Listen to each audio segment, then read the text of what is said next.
me faz entender que a tempestade é você, chuva forte é você, vento forte é você, e o que faz tremer as pernas, a porta aberta é você, mas a fechada é você, é tudo sobre você. Olá, meninas! Bom dia para vocês. Tô eu aqui hoje numa cesta na estante e a gente vai dar continuidade aqui ao nosso livro O que é uma família, da Edith Schaefer. Gente, que livro! Vou mostrar ele aqui para vocês, ó. Que livro sensacional! O que é uma família? Vou mudar o nome do livro para O que é esse livro? Meu Deus, ele é demais, gente. E eu queria compartilhar com vocês hoje o capítulo 9, que ela chama de Um Museu de Memórias. Então, o que é uma família? E aí ela fala, um museu de memórias. Ela começa descrevendo aqui nesse capítulo as sensações que ela tinha na infância. Gente, e eu dei uma passeada com ela enquanto ela descrevia essas sensações, que eu fui lembrando de várias coisas da minha infância também. E como que isso marca a gente, né? Então ela fala que ela lembra do cheiro das tortas de maçã que a mãe dela fazia, o sabor das coisas que ela comia. Ela conta da empolgação que ela sentia nas viagens de férias, a curiosidade que ela tinha de pensar no primeiro jantar quando eles chegassem lá na casa de férias, o abrir as malas, o entrar no mar, quantas memórias boas, né? Eu fui viajando com ela enquanto eu lia aqui, pensando nas minhas férias quando criança, e realmente a gente lembra até do cheiro de algumas coisas, né? As sensações boas, uma música que a gente ouvia naquele tempo, e puxa vida, eu fiquei pensando aqui que eu tinha memórias do cheiro das casas das minhas tias. Eu passava muito férias na casa das minhas tias e eu sentia o cheiro diferente da casa das tias, né? O cheiro do pãozinho de queijo, do bolo no forno. E, gente, ela fala que ela se lembra até da língua áspera de um gato que tinha lá na casa de verão deles. Olha só que coisa doida. E a memória, ela pode trazer coisas maravilhosas mesmo, né? Que a gente tem o prazer de estar relembrando, não é verdade? E interessante que ela fala que a memória, às vezes, é uma tragédia também. Ela descreve assim como sendo uma tragédia também. Porque a memória pode trazer coisas ruins à tona, né? A gente também tem várias coisas que marcaram a nossa vida que não são somente coisas boas, né? A memória, ela pode trazer também coisas que a gente gostaria de esquecer. E é verdade. E sabe o que eu lembrei quando eu li isso aqui? Eu lembrei quando o meu pai, ele ficou 17 dias em coma.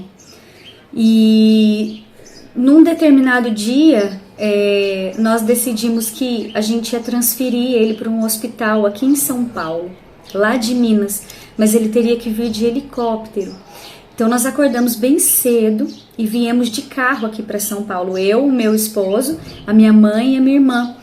E daí, depois, se não me engano, meu tio viria acompanhando ele aqui depois de helicóptero.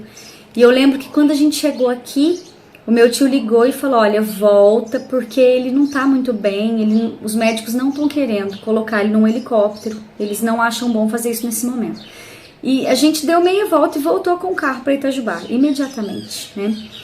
E eu me lembro, gente, quando a gente chegou em Itajubá, quando a gente chegou na rua da minha casa, quando eu lembro da cena, eu trago isso à memória, eu sinto até um frio na barriga.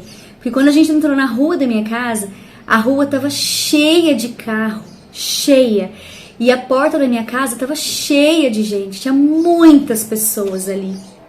Eu tenho essa memória ruim, viva dentro de mim até hoje. Eu sinto até o cheiro e o frio na barriga. Porque quando a gente viu ali aquele tanto de gente na porta da minha casa, a gente tinha entendido que o meu pai tinha falecido, né? Ele não apenas tinha piorado, mas ele realmente tinha morrido, por isso ele não tinha vindo. Então, enquanto ela descreve aqui, eu consigo trazer à memória tantas coisas, né? Boas e ruins. Então, ela fala que a memória pode fazer a gente compreender alguma coisa que quando essa coisa aconteceu, a gente não entendia, né? E hoje, quando você puxa pela memória, você fala, nossa, hoje eu entendo por que isso aconteceu. E é verdade, não é? A memória pode acalmar a gente num tempo tumultuado, né? De repente você tá sentindo coisas ruins, tá com uma sensação ruim, e você traz à memória, né, aquilo que pode te dar esperança, como tá lá em Lamentações. Quero trazer à memória aquilo que me dá esperança. Então a memória acalma a gente num tempo de tumulto, né?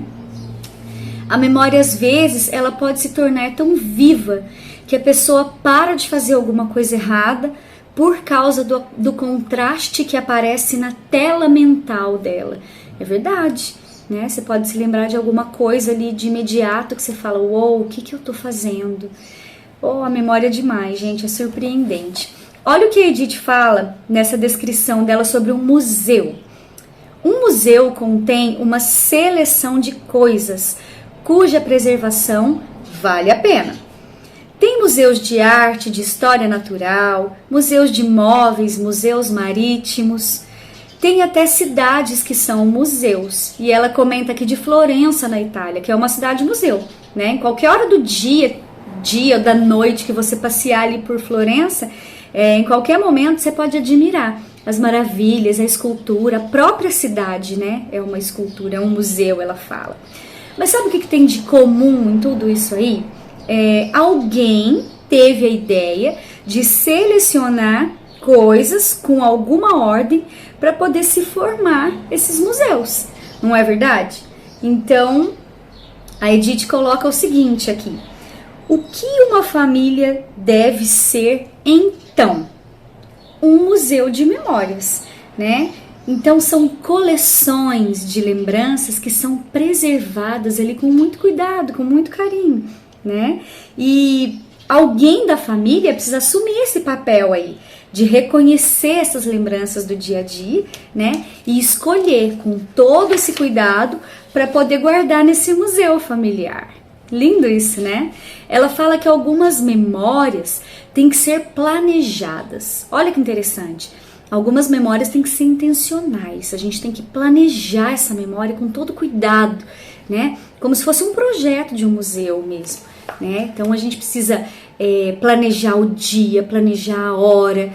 Em tal dia, em tal ano eu pretendo fazer isso, em tal mês eu pretendo fazer aquilo. Mas, olha que interessante que ela coloca aqui uma ressalva muito importante para nós cristãos, que é a consciência que a gente tem que ter, né, de que todo o nosso planejamento para nós cristãos depende do se Deus quiser, não é verdade? Nosso planejamento vai depender do se Deus permitir, sempre, não é? E a Bíblia deixa isso muito claro lá em Tiago 4. Então, Tiago 4 fala, olha, atendei agora, vós que dizeis, hoje ou amanhã iremos para tal cidade, lá passaremos um ano e negociaremos e teremos lucros. Vós não sabeis o que sucederá amanhã. Que é a vossa vida? Sois apenas como neblina que aparece por instante e logo se dissipa. Em vez disso, devem dizer, se o Senhor quiser, né, não só viveremos, como também faremos isto ou aquilo. Então achei lindo a Edith colocar que ao mesmo tempo que a gente tem que planejar as nossas memórias e sermos intencionais, a gente tem que se lembrar que tudo é dentro do plano de Deus, não é verdade? Então esse é um ensino básico aqui da Bíblia e para nós que integramos o povo do Senhor. Então a gente tem que sempre relembrar e tem que ensinar os nossos filhos também, né, que em qualquer plano que a gente vai fazer, a gente não pode dizer apenas se Deus quiser, a gente tem que crer de fato nisso, que é realmente, somente, se Ele permitir e se Ele quiser. Então a gente tem que crer e ensinar os nossos filhos, né, que Deus é um Deus de promessa e que Ele pode fazer planos que não vão ser desfeitos, que não vão ser alterados de repente, não é verdade? Então ela fala que tendo estabelecido e aceitado essa condição aqui, que é tudo se Deus permitir, né? Então as lembranças devem sim ser planejadas, ser escolhidas, né? Colocadas nessa coleção que são as memórias da nossa vida, né? E as lembranças, elas precisam ser protegidas, né? Elas têm que ser passadas, então, de geração em geração. E aí ela vem colocar para nós, então, como que a gente pode planejar essas lembranças, né? Ela fala que, em primeiro lugar, a gente tem que estar passando essas lembranças de geração em geração, tem que continuar tradições antigas e iniciar algumas outras próprias, né? Então, quais são as tradições que você tem na sua família, por exemplo, para poder comemorar um aniversário? Né? O que vocês fazem quando vocês vão comemorar um aniversário? Vocês têm o hábito de fazer sempre um café da manhã para o aniversariante? Ou vocês têm o hábito de se juntar todo mundo para cantar um parabéns no final do dia? Ou vocês gostam sempre de estar fazendo uma festinha surpresa, de tentar sempre enganar o aniversariante, né? E deixando ele triste, achando que não vai rolar nada e de repente, surpresa! Quais são as tradições, né, que acompanham ali, por exemplo, os aniversariantes da sua casa? Então é disso que ela tá falando, né? Continuar, perpetuar essas boas tradições aí, né? Escolher atividades que possam ser feitas como tradições familiares também. E o pessoal nos Estados Unidos tem muito esse costume, né? De ter tradições, de fazer atividades juntos. E ela fala inclusive do Natal, né? Que às vezes o Natal ele pode ter uma conotação diferente. As pessoas falam muito, né, que a data foi banalizada, mas nós sabemos o verdadeiro sentido do Natal, então não é problema trocar presentes, né? Então ela fala que o Senhor também se agrada com a troca de presentes, né, com essa celebração festiva em família, e tudo isso deve ser passado adiante de geração em geração. Ela comenta aqui que tem algo de muito importante. Ela fala, tem algo singular quando a gente fala, nós sempre fazemos isso, né? Tem alguma coisa na sua família que você pode dizer, na minha família nós sempre fazemos isso, nós sempre fazemos tal coisa. Então isso é muito gostoso, né? Isso é algo realmente como um colecionar de memórias, né? E a gente guarda, a gente marca essas coisas. Ela fala, achei demais, gente, que no dia de ação de graças deles, eles nunca, jamais usam flores. Olha só, que eles preferem usar arranjos originais de vegetais. Pensa que coisa engraçada. Ela fala assim que eles utilizam, é uma tradição de família, eles utilizarem vegetais. Então, pelo menos uma vez ela fala, um lindo repolho verde vai ter um lugar de honra ali no centro da mesa. E realmente é isso que eles fazem. Olha que coisa interessante. E ela fala que os filhos pequenos, eles amam preparar as tradições, né? Separar as flores que eles usam nas festas, enfeitar as coisas à mão, deixar as coisas penduradinhas nas portas, né? Então que os filhos podem estabelecer essas tradições, os casais podem começar a criar e estabelecer condições de tradição para eles também, como dar uma rosa um ao outro para celebrar o dia que eles se conheceram. É uma tradição gostosa, né? Então a gente tem que estimular que os nossos filhos desde criança a dar início às próprias e pequenas tradições deles. Legal, né? Então como que se escolhe uma memória? Aí ela vai dar algumas dicas aqui, né? Ela fala que tem memória que exige tempo e não dinheiro, né? Que não é a questão do dinheiro, por exemplo. Ela dá um exemplo aqui que ela sai para levar as duas crianças ao médico, né? Para fazer uma consulta de rotina. E aí quando termina a consulta, ela entraria no carro e iria embora para casa. Mas que ela muda totalmente a rotina ali. Ela pega essas crianças e fala assim, não, nós não vamos para casa. Nós vamos no parque, nós vamos passear, nós vamos brincar juntos lá, tomar um sorvete, comprar umas coisas no mercado ali próximo, fazer um piquenique. Então ela muda totalmente a rotina. E aí ela diz aqui que ela está falando de tempo, um tempo que não foi planejado, né, de antemão, mas que ela decidiu ali no momento.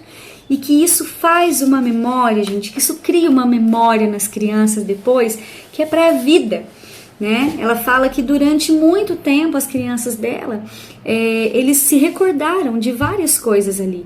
Esse dia do médico, por exemplo, ela fala que foi recordado por muito tempo.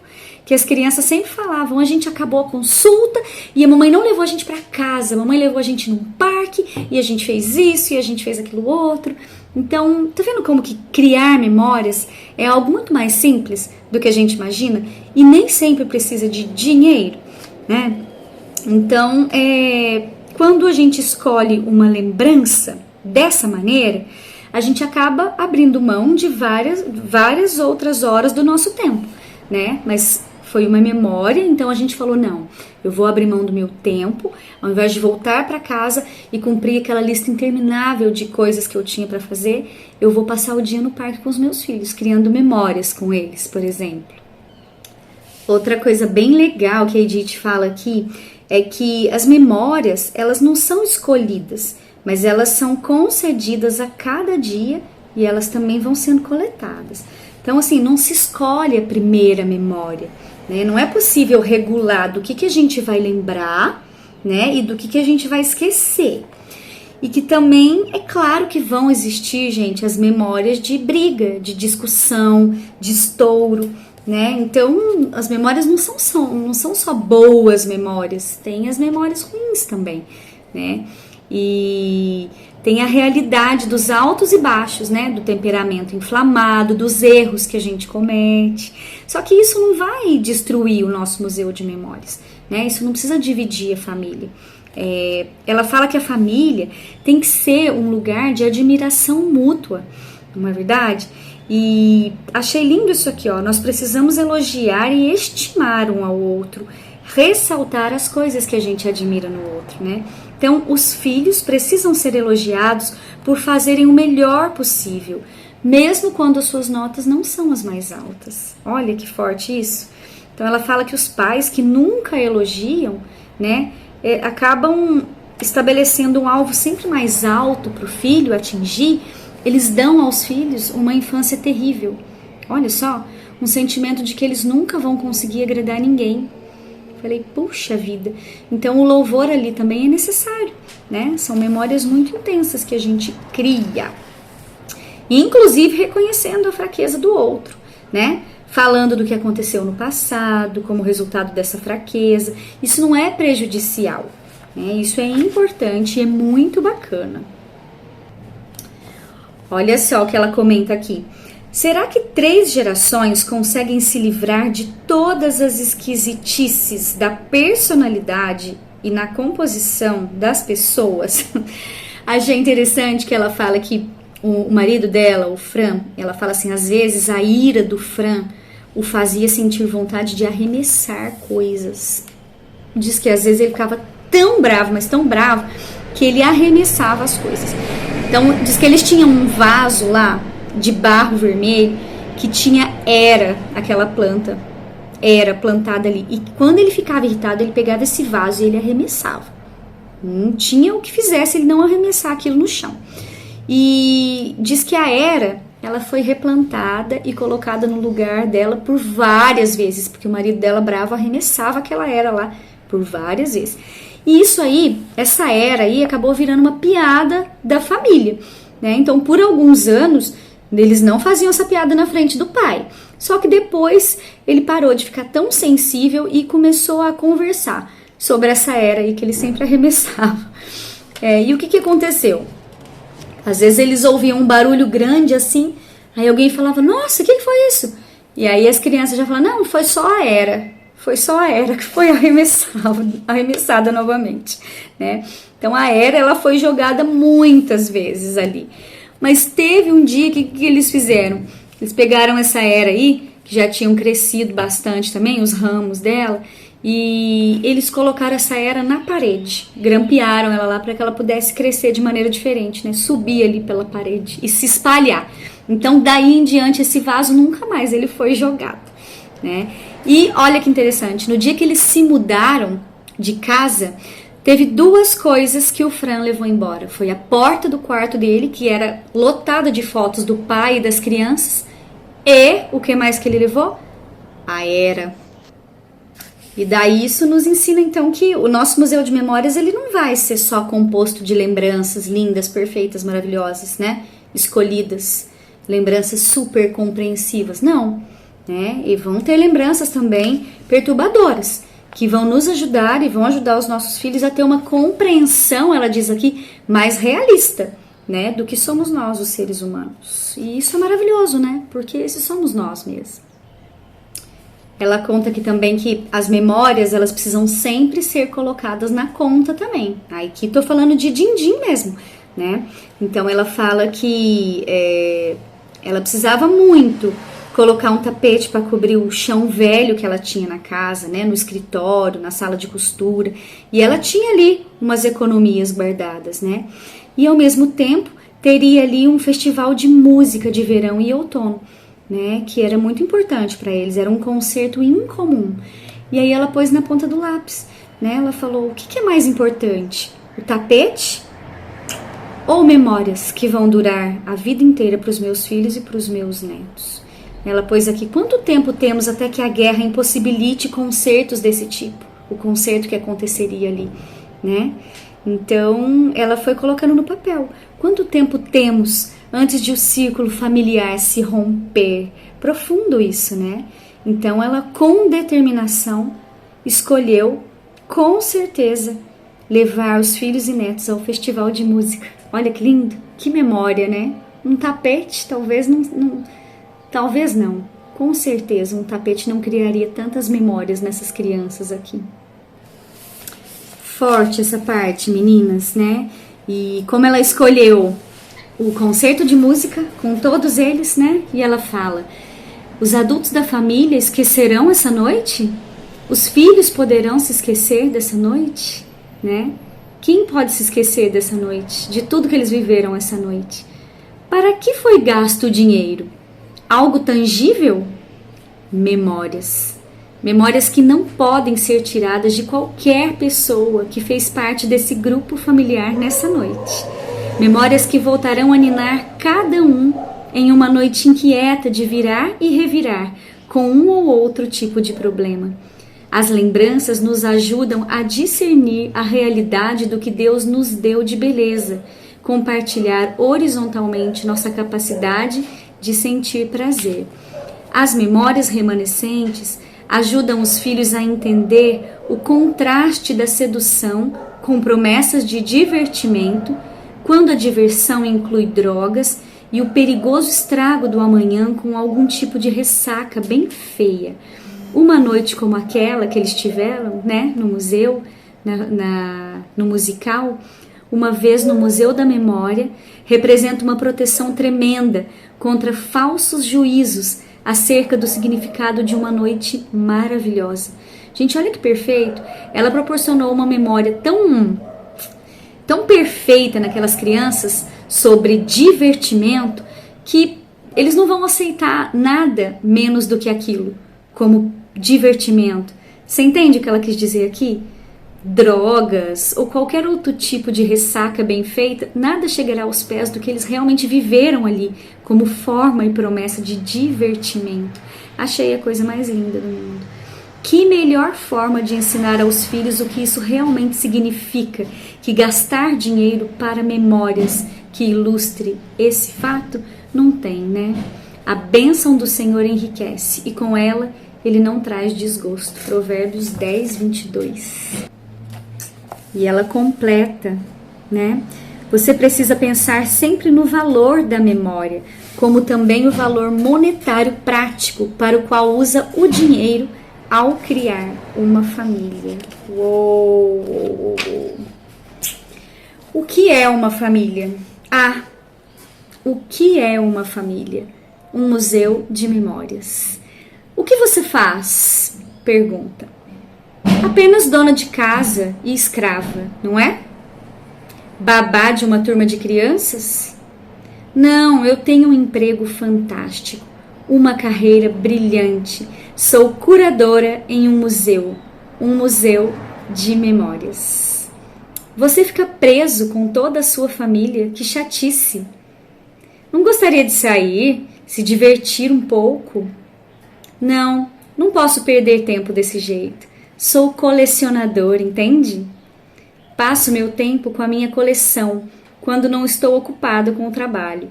Sou colecionador de memórias para o museu da nossa família. Gente, sem mais, ó, o que é uma família?